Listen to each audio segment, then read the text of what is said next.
큰 구원을 경홀히 여기지 말라, 그런 제목입니다. 히브리서 강의를 시작한 지 석 주째 되는 날인데 오늘은 제2장에 있는 내용을 살피면서 하나님께서 우리에게 주시는 은혜를 받도록 하겠습니다. 히브리서는 일명 제5복음이라는 별명이 붙은 책입니다. 마태, 마가, 누가, 요한이 사복음서입니다. 그리고 히브리서를 제5복음이라 그렇게 명합니다. 예수 그리스도의 행적이 기록된 책이 복음서지요. 사복음서인데 예수 그리스도께서 이루신 일을 이제 영적으로 신학적으로 해석해 놓은 책이 히브리서라고 말씀드릴 수 있습니다. 그래서 신앙생활을 하면서 구약을 잘 배운 성도, 구약적 내용이 무엇인지를 잘 아는 성도는 히브리서를 공부하면서 그냥 아하 그렇구나 하고 감탄하게 됩니다.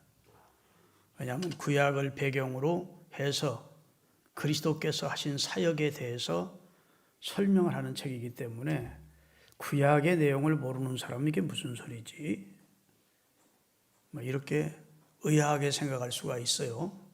그러나 제가 알기 쉽게 설명을 할 테니까 잘 들으시면 구약과 신약을 합해서 구약은 그리스도가 오실 것을 예언한 것이고 그리스도께서 하신 사역에 대해서 말씀하시는 내용이고 예언하신 내용이고 신약은 예수 그리스도께서 오셔서 이루신 내용, 성취하신 내용인데 그것이 신학적으로 그 다음에 영적으로 어떤 의미가 있는지를 해석해 주는 책이 히브리서예요. 그래서 히브리서는 신구약 성경을 압축해 놓은 그런 책의 내용입니다. 그래서 히브리서만 제대로 알면 그리스도를 통한 구원의 교리는 확실하게 아는 사람이라고 말씀드릴 수 있어요. 옛적에는 하나님께서 선지자들과 하나님이 택하신 하나님의 사람들을 통해서 여러 모양과 여러 방법으로 말씀을 하신 하나님께서 이 모든 날 마지막에는 그 아들을 통해서 우리에게 말씀을 주셨다. 그러니까 이스라엘 사람들이 생각하는 하나님의 말씀의 대언자진 선지자들을 위대하게 보지만 선지자들과는 비교도 안 되는 하나님의 아들의 말씀은 더 권위 있고 더 진실하고 더 위대한 말씀이라는 것입니다. 할렐루야. 그 아들은 어떤 분이냐? 하나님이 만유의 후사로 세우셨고 천지와 만물이 그로 말미암아 창조되었고 그 다음에 만유를 붙들고 계시고 그 다음에 그는 하나님의 형상이시고 그 본체의 영광이 나타내신 분이시다. 특별히 그가 하신 일은 우리 인류의 죄를 정결케 하시는 죄를 씻는 일을 하셨다. 아멘. 그리고 지금은 하나님 우편에 앉아 계시는 분이시고 마지막 날에는 심판자로 이 세상에 다시 오실 분이시다. 이렇게 말씀하고 있습니다. 그러면서 천사와 예수님을 비교합니다.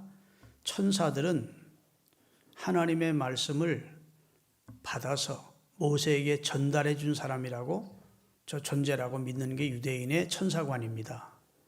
갈라디아서 3장 19절을 띄우겠습니다. 한번 같이 읽겠습니다. 그런즉 율법이 무엇이냐? 범법으로 인간이 죄를 범함으로 더하여진 것이다. 천사들을 통하여 누구를 통하여? 천사들을 통하여 한 중보자의 손, 중보자는 모세를 말합니다. 율법을 받은 하나님과 이스라엘 사이의 중보적 역할을 감당하면서 율법을 전해준 자는 모세를 말하는 거예요. 여기서 중보자는 하나님께서 하나님의 법을 천사를 시켜서 모세에게 주었다는 겁니다. 그래서 모세가 그 율법을 받아가지고 우리 조상 이스라엘 백성들에게 알려준 것이다. 그런 말이죠. 할렐루야. 그래서 이스라엘 백성들은 천사를 위대한 존재로 대단한 존재로 여긴다고요. 그런데 천사가 아무리 위대해도 천사는 하나님에 의해 창조된 피조물이다. 예수님은 성자 하나님이시다. 그러니까 창조자와 피조물이 비교될 수 없다. 섬김을 받으시는 분과 평생 그를 섬기고 수종 들어야 되는 천사와는 게임이 안 된다. 이런 내용이에요. 믿습니까? 천사들을 지으신 것은 하나님 성삼위 하나님과 구원받은 성도들을 섬기라고 지은 목적이 있어서 지은 존재들이다. 그러니까 천사는 예수님과 비교가 안 되는 존재인데 이스라엘 백성들은 예수님을 천사 중에 한 분 정도로 내지는 천사보다 못한 존재로 여겼다고요. 그러니까 히브리서 저자가 그거 아니야. 예수님은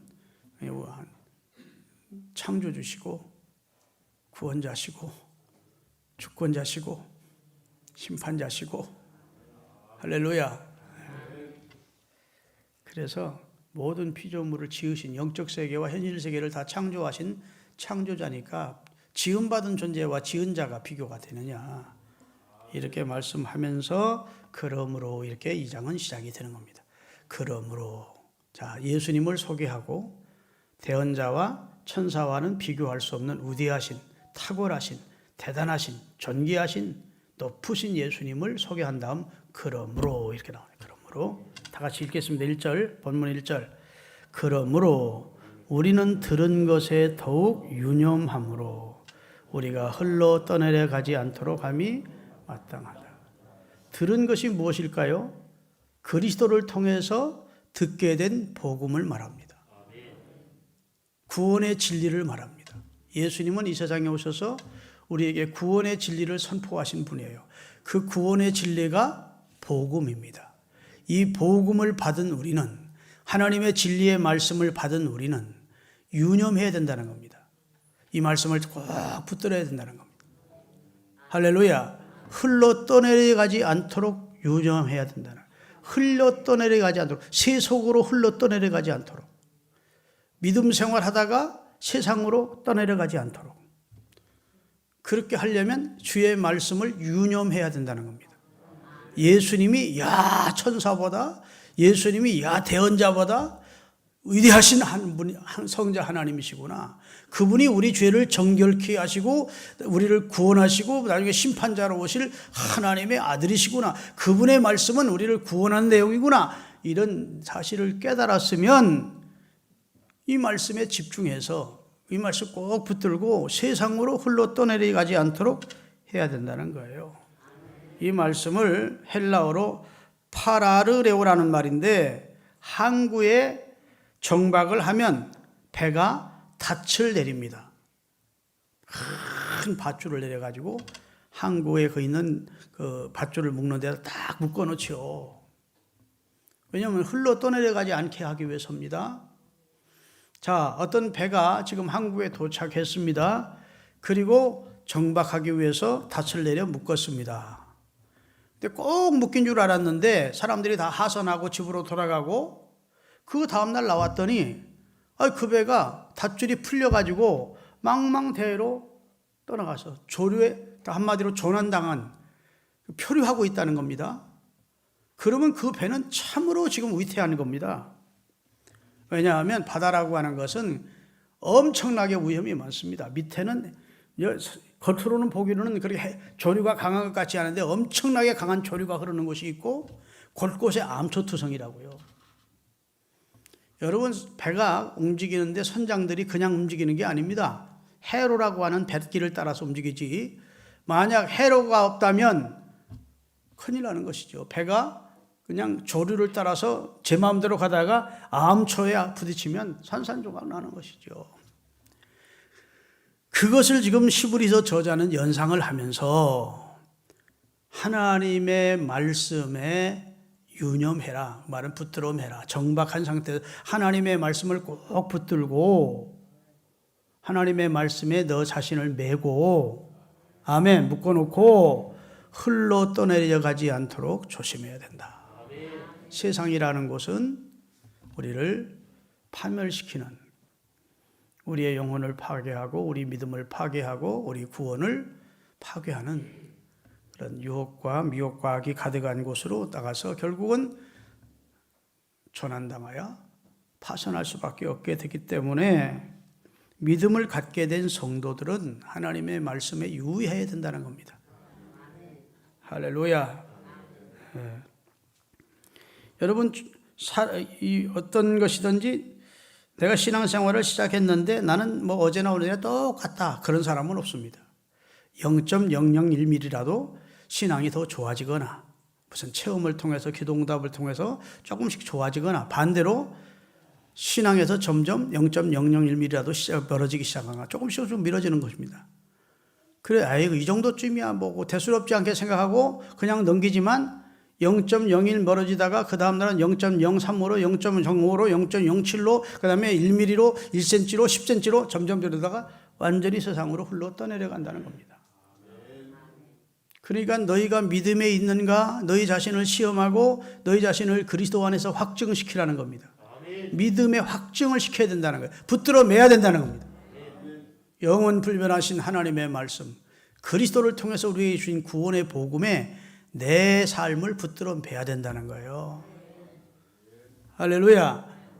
세상이 자꾸 나를 미혹하고 유혹하고 세상의 잘못된 이념이나 사상이나 잘못된 주의나 주장이 우리 잘못된 학설들이 우리를 넘어뜨리게 하는 경우가 많습니다.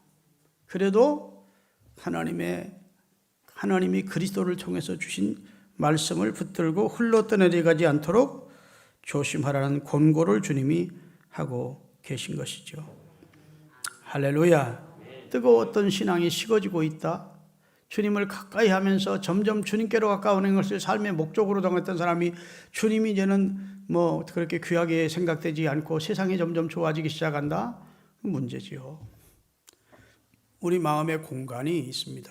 그 공간이 어느 순간 주님으로 채워졌었는데 어느 날부터 다른 것이 들어와서 세상 것들이 들어와서 주님이 점점 밀려난다고 생각해 보십시오.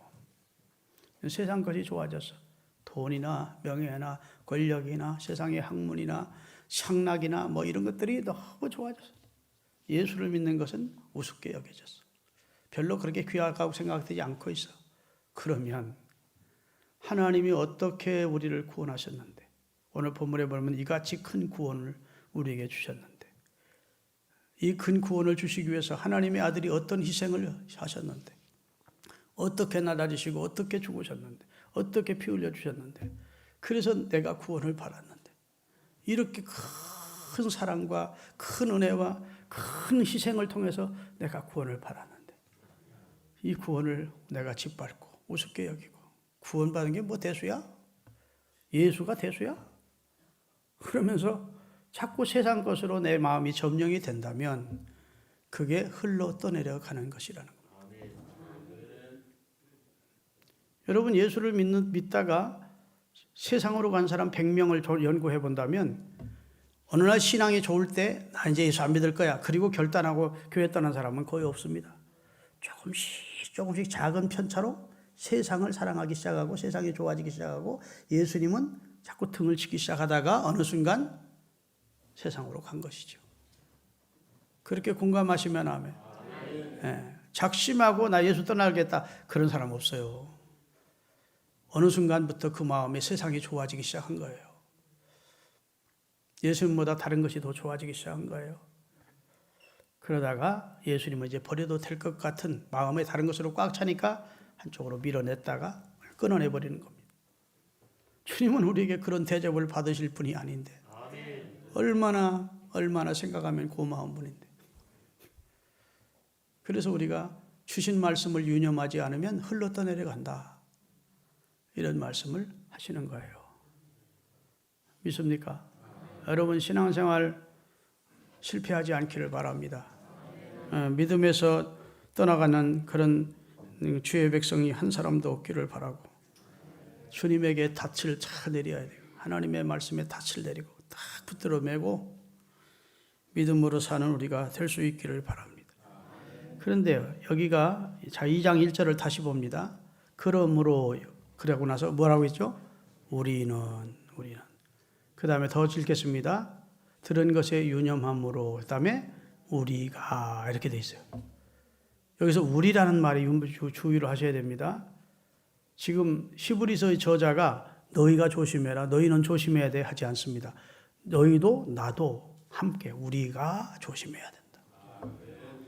이 성경을 기록하고 있고 이 성경을 전하고 있는 나나 이 말씀을 듣거나 읽고 있는 너희들이나 다 같이 조심해.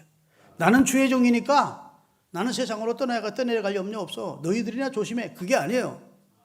섰다 하는 자는 다 넘어질까 조심하라고 하나님께서 우리가 성경을 통해서 권고해 주셨듯이 누구도 나는 세상으로 떠내려갈 염려 없습니다. 나는 주님을 확실히 붙들고 삽니다. 이렇게 장담하거나 자만할 자는 없다는 거예요. 항상 하나님의 약속의 말씀과 구원의 말씀에 유념을 하면서 그 말씀에 나를 붙들어내는 신앙생활을 할 것을 하나님께서 권하고 계신 줄로 믿으시기를 바랍니다. 그러면 히브리서의 내용을 대략 성경을 히브리서 공부하다 보면 너무 한 1년까지도 갈 수 있으니까 제가 이제 한 장씩, 한 주에 한 장씩 하려고 합니다. 그러면 5절부터, 2장 5절부터 18절까지의 내용은 다시 천사에 대해서 말하는 거예요. 다시 5절 읽겠습니다. 자, 띄우겠어요. 5절. 하나님이 우리의 말한 바 장차 오는 세상. 자, 지금 우리가 살고 있는 세상을 말합니까? 장차 오는 세상을 말합니까? 장차 하나님이 우리에게 주실 세상에 통치자로 천사들을 세운 게 아니다. 천사들이 우리를 통치하는 세상이 장차 올 세상이 아니야. 장차 오실 세상의 통치자는 우리 죄를, 인간을 입으시고 우리 죄를 대신하여 우리를 죄와 사망에서 건져내시고 지금 하나님 보좌 우편에 앉으신 하나님의 아들이 통치하는 세상이 되는 거야. 그러면 당시 히브리 사람들이 아이고 무슨 말을 해. 예수는 인간이었는데 천사는 인간이 아니고 아주 죄 없는 거룩한 그리고 흠 없는 영적 존재인데 아니 천사가 못 다리는 세상을 인간으로 이 세상에 온 한 인간이었던 예수가 어떻게 오는 세상의 통치자가 돼? 라고 거부하고 토를 달 것 같으니까 예수님이 왜 인간이 되셔야 됐는지를 설명하는 겁니다. 천사는 중보자가 될 자격이 없다는 거예요. 천사는 육체를 입지 않았기 때문에. 할렐루야. 하나님과 인간의 중보자, 중간 역할을 해 주시려면 인간을 입으셔야 되고 인간으로 오셔야 되고 인간의 고통과 아픔과 슬픔과 기쁨을 친히 경험한 체육을 하셔야 되고 할렐루야. 제사를 드리는 자의 죄를 사해 주기 위해서는 죽어 피를 흘려야 되듯 하나님의 아들이 왜 이 세상에 육체를 입고 오셔야 되느냐? 제물이 되기 위해서라는 겁니다. 그래서 십자가에 달리셨고 죽으셨고 무덤에 내려가셨고 부활하셨고 이제는 하나님 편에 올라가신 것이다. 잠깐 천사보다 못하게 되신 이유는 우리의 죄를 대속하는 사역을 완성시키기 위해서 작전상 그의 계획상 그러시한 거잖아요. 그래서 5절부터 6절까지 읽고 같이 읽습니다. 하나님이 우리의 말한 바 장차 오는 세상을 천사들에게 복종하게 하심이 아니라 오직 누가 어디 증거하여 가로되 사람이 무엇이간데 주께서 저들을 생각하시며 인자가 무엇이간데 주께서 저를. 이게 이제 시편에 있는 말씀인데 아니 우리가 무엇인데 우리를 그렇게 생각하셔서 우리를 위해서 하나님의 아들이 이 세상에 오신단 말입니까? 하고 감탄한 내용이요. 성령의 감동을 입은 다윗이 오래전에 인자가 무엇이간데 사람이 무엇인데 성자 하나님께서 우리를 구원하러 오신단 말입니까? 그리고 우리를 구원하시고 우리의 머리에 존귀와 영광의 관을 씌워주시단 말입니까? 하고 감탄한 내용이에요. 아멘. 그럼 7절입니다. 저가 잠깐 천사보다 못하게 하시며 영광과 존귀로 관을 씌우시며. 자, 우리 인간이나 예수님도 우리 똑같이 천사보다 잠깐 못하게 하셨대 하나님이. 예수님이 천사보다 못하게 육신을 입으셨지요. 그렇죠? 그건 하나님의 계획 속에 있었던 일이랍니다. 저를 잠깐 천사보다 못하게 하시며 그 다음에 영광과 존귀로 관을 씌우시며. 계속 읽겠습니다. 만물을 그 발 아래 복종하게 하셨느니라 하셨으니 만물로 저에게 복종케 하셨은즉 복종하지 않는 것이 하나도 없으나 지금 우리가 만물이 아직 저에게 복종한 것을 보지 못하고 그 다음에 오직 우리가 천사들보다 잠깐 동안 못하게 하심을 입은 자. 자, 천사보다 잠깐 한시적으로 못하게 하심을 입은 자가 누구예요? 예수를 말하는 겁니다. 천사보다 잠깐 못하게 하심을 입은 자, 곧 죽음의 고난을 육신을 입고 받으심을 인하여 영광과 존귀의 관을 쓰신 예수를 보니 이를 행하심은, 하나님이 이렇게 하신 것은 하나님의 은혜로 말미암아 모든 사람을 위하여 우리를 멸망시키지 않기 위해서 하나님이 그 아들을 천사보다 잠깐 못한 인간을 입고 이 세상에 보내셔서 우리를 위해 속죄의 죽음, 대속의 죽음을 죽게 하심으로 우리 모두를 죽음에서 건져내셨다. 그러니까 예수님이 천사보다 못한 존재가 아니라는 겁니다. 그분은 잠깐 인류를 구원하는 대역사를 이루기 위해 잠깐 그리 하셨다는 거예요. 그리고 이 세상에서 인류의 죄를 대속하는 예수라는 저가 죄와 사망에서 우리를 구원할 자라는 이름을 가지고 섬김받지 않고 섬기러 오셨고 도리어 자기 목숨을 많은 사람의 대속물로 주시고 십자가에서 숨을 몰아쉬면서 마지막으로 외치신 말씀이 이제 다 이루었다라고 선언하셨다. 다시 말해 예수님은 실패자가 아니고 이 땅에 오셔서 인류를 구원하시고자 하시는 성삼위 하나님의 뜻을 수행하시는 일을 완성하신 승리자시다. 그런 말씀을 하고 계신 거예요. 그 다음에 이제 2장 14절부터 좀 읽겠습니다. 오늘 그런 2장 전체를 한번 훑어보고 마지막 결론 내리겠습니다. 자녀들은 혈육에 함께 속하였음에 그도 또한 한 모양으로 혈육에 함께 속하신. 자, 우리는 혈육, 몸과 피가 있는 존재입니다. 우리는.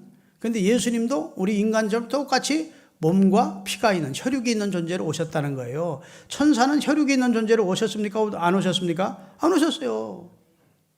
천사는 우리를 대속한 대속자가 아니라고요. 함께 속하심은 사망으로 말미암아 사망의 세력을 잡은 자 마귀를 멸하기 위해서다.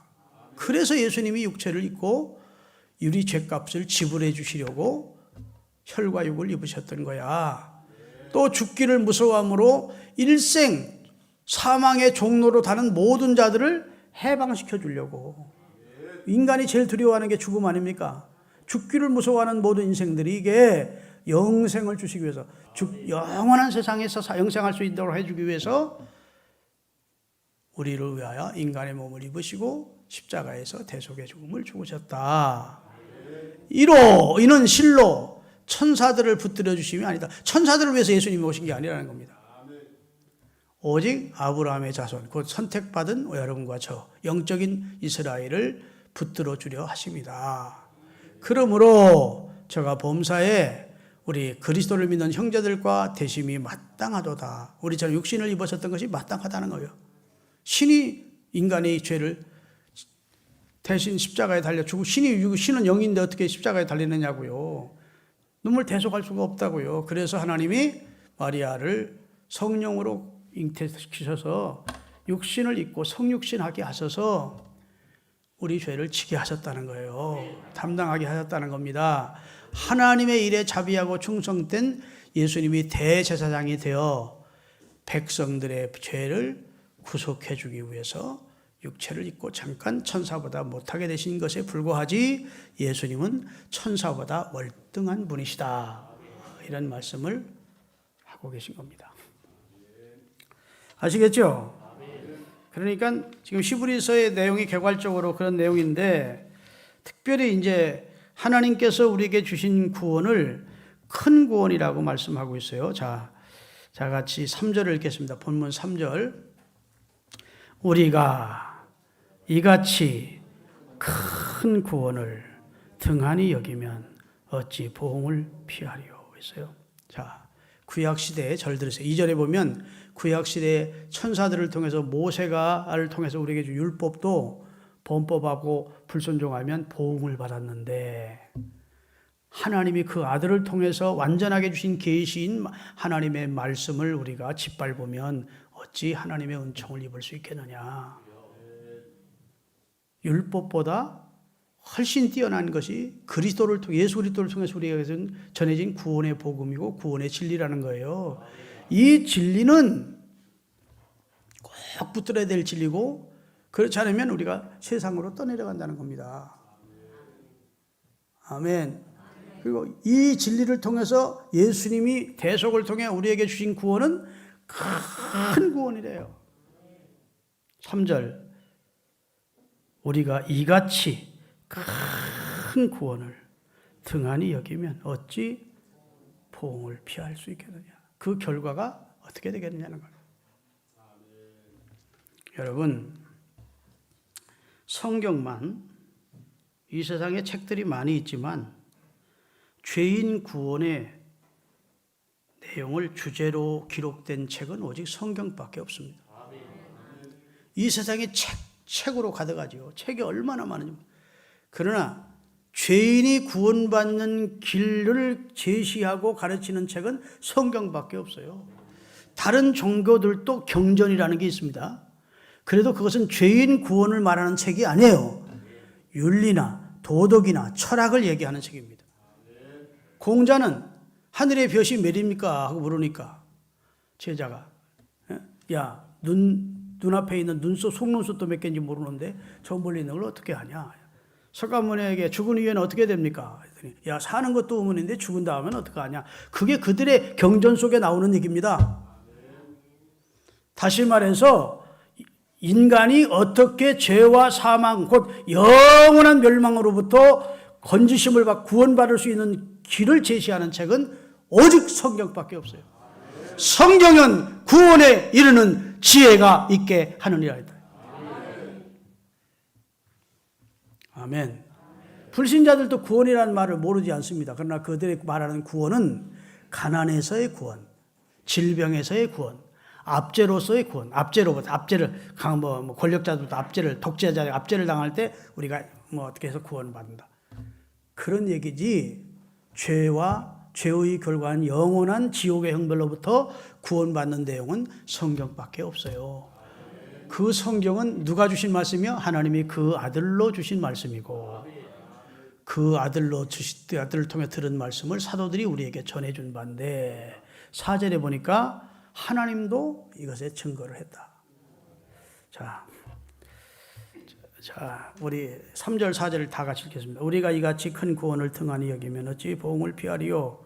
이 구원은 처음에는 주로 예수님을 통해서 말씀하신 바고, 예수님을 통해 들은 사도들이 우리에게 확증해서 전해준 바니, 그 다음에 하나님도 이 말씀이 사실이란, 예수님이 전한 말씀이 사실이라는 것을, 저를 보세요, 표적과 기사와 각종 능력과 역사로 확증시켜 주셨대.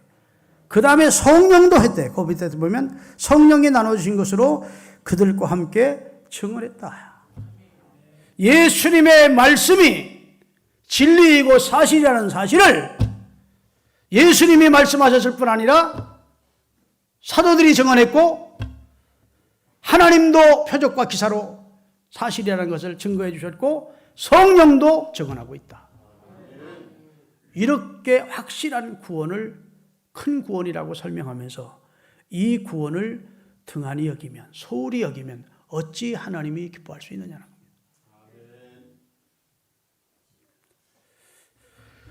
여러분, 우리가 구원받았다는 것이 실로 엄청난 큰 축복이죠. 그런데 처음에 예수 믿고 구원받았을 때는 참 감사하고 기뻐하고 찬송도 하다가 신앙생활 오래 하다 보면 이제 매너리즘에 빠져서 구원 아예 안 받은 것보다는 좋지 뭐. 교회 다니는 것 아예 뭐 좋지 뭐. 이런 정도로 여기면 안 된다고요. 하나님의 사랑의 넓이와 높이와 깊이를 알고,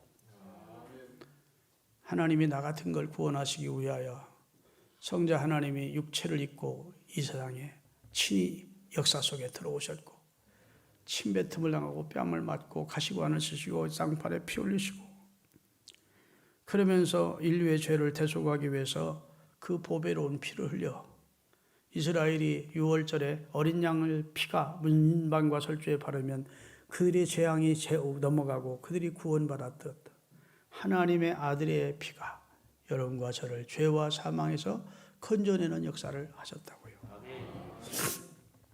이렇게 받은 구원을 우습게 여기면 되느냐는 거예요. 대단치 않게 여기면 되느냐는 겁니다. 하나님이 내가 구원받았다는 사실을 감격해 하기를 원하고 구원의 확신을 가지고 살기를 원하시는 줄로 믿으시기를 예수님의 이름으로 축원합니다.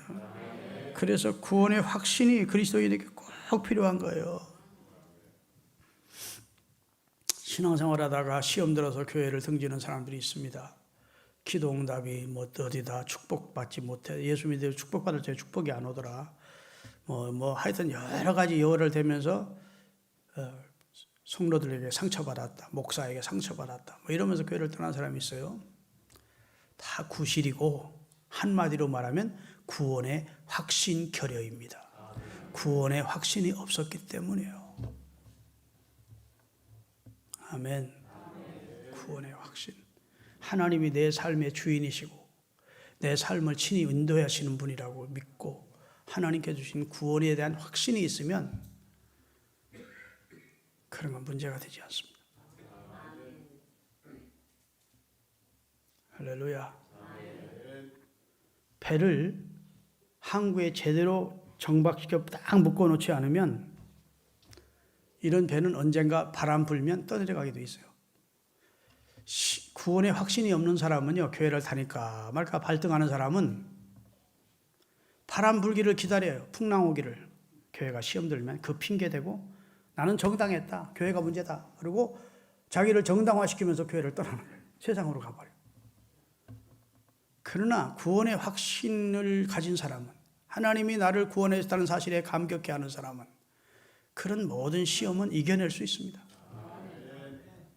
그리고 또 그런 시험을 이겨내면 하나님 주시는 상급이 기다리기 때문에 시험 없는 교회를 찾아다니는 게 아니라 시험 있는 교회에서도 거기서도 꼿꼿하게 사명 감당하면서 하나님의 인정을 받고 축복을 받는 사람이 될 수 있습니다. 여러분, 시험 없는 교회를 찾아다니려고 하지 마세요. 시험이 있어도 그 속에서 성도로서의 본분과 사명과 구원의 확신을 가지고 귀한 사명 잘 감당하면 하나님의 인정을 받고 축복을 받는 것이죠. 세상에 어떻게 천국이 아닌데 시험 없는 교회나 문제 없는 교회가 있을 수 있겠어요? 그런 건 중요하지 않은 거야. 하나님이 나를 내 삶의 주인 되셔서 나를 이 교회에 보내셨다. 그리고 내게 직분을 주셨다. 할렐루야. 하나님이 내 삶의 주인이시다. 문제가 오면 기도하고 할렐루야. 하나님의 지혜를 구하고 그러면서 거기서 사명을 잘 감당하면 하나님의 인정을 받는 것이죠. 여하튼 여러분, 하나님이 주신 큰 구원을, 이같이 큰 구원을 등한히 여기지 마십시다. 귀히 여기고 할렐루야. 이 말씀 붙들고 하나님의 약속, 예수 그리스도를 통해 주신 하나님의 약속 붙들고 유념하면서 세상으로 흘러 떠내려가지 않도록. 여기 소홀히 여긴다는 말이 나오는데, 소홀히 여긴다는 말이 이제 성경에 나와요. 여기 등한히 여긴다는 말로 여기는 번역이 됐는데, 옛날 성경은 소홀히 여기면, 이같이 큰 구원을 소홀히 여기면 어찌 피할 수 있겠느냐 이랬는데, 여러분, 남의 것이 아니면, 내 것이 아니면 남의 것 가지고 뭐 소홀히 여기거나 귀히 여기거나 할 필요가 없어요. 이미 내 소유가 된 것입니다.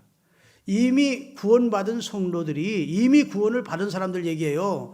이미 구원받은 우리가 우리에게 주신 구원을 소중히 여기지 않고 소홀히 여기면 하나님이 기뻐하겠느냐는 겁니다. 여러분 집에 여러분이 소중히 여기는 것도 있고 값지게 여기는 것도 있고 소홀히 여기는 거 아예 없어도 됐지만 그냥 대충 집에 놓는 것도 있을 거예요.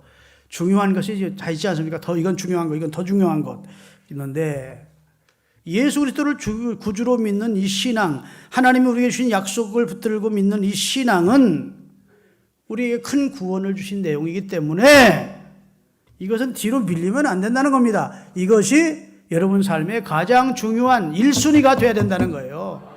그런데 이것을 자꾸 미루고 소홀히 여기고 구원받았다는 사실을 마음으로 짓밟고 무시하고 대수롭지 않게 여기고 하나님이 우리에게 베푸신 그리스도를 통해 베푸신 은혜를 그냥 망각하고 그렇게 산다면 그거야말로 우리에게 구원을 베푸신 하나님께 배은망덕한 삶이 아니겠느냐는 겁니다.